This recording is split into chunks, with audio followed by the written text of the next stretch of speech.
Now it's recording, but you should just look at me. Okay? So, what is your name? How old are you? And what grade are you in?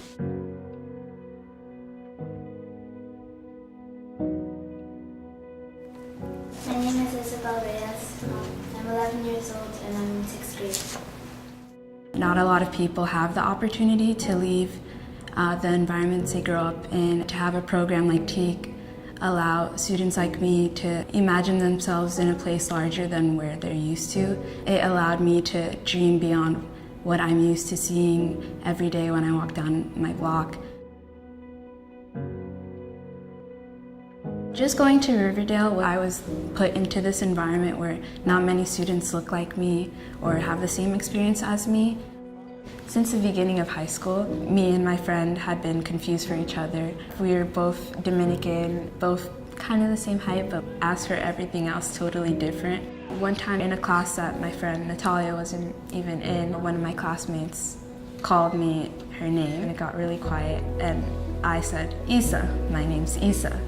Then a couple of minutes later, my teacher called me Natalia as well.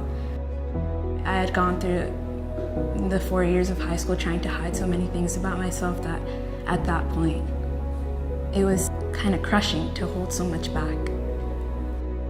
And so writing my senior speech gave me that opportunity to get out everything that I've been holding back. TEAC has always pushed me so many times out of my comfort zone. There were times where I was like, I really don't want to do this, but I know I should.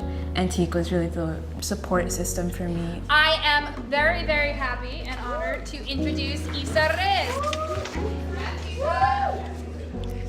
Entering Riverdale, I was shocked to notice how often I felt other and disconnected from my classmates because of my ethnic and socioeconomic background.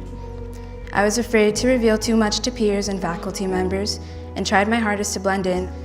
I bottled up a lot of my emotions and faced my struggles on my own because I considered reaching out for help to be a sign of weakness rather than that of strength.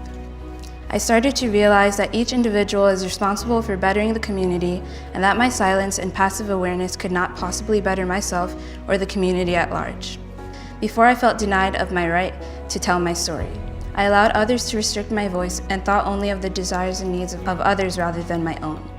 But I have learned that it is my duty to share my story regardless of what others tell me. In this moment, I speak my truth and I own my words and say each of them with intention.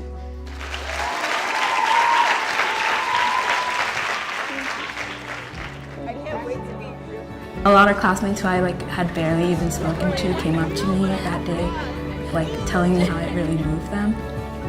It really made me feel like it was important for me to share my voice.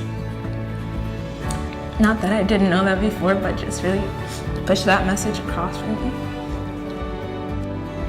He told me that this is something that I can do and that I shouldn't have to hold myself back just because of fear.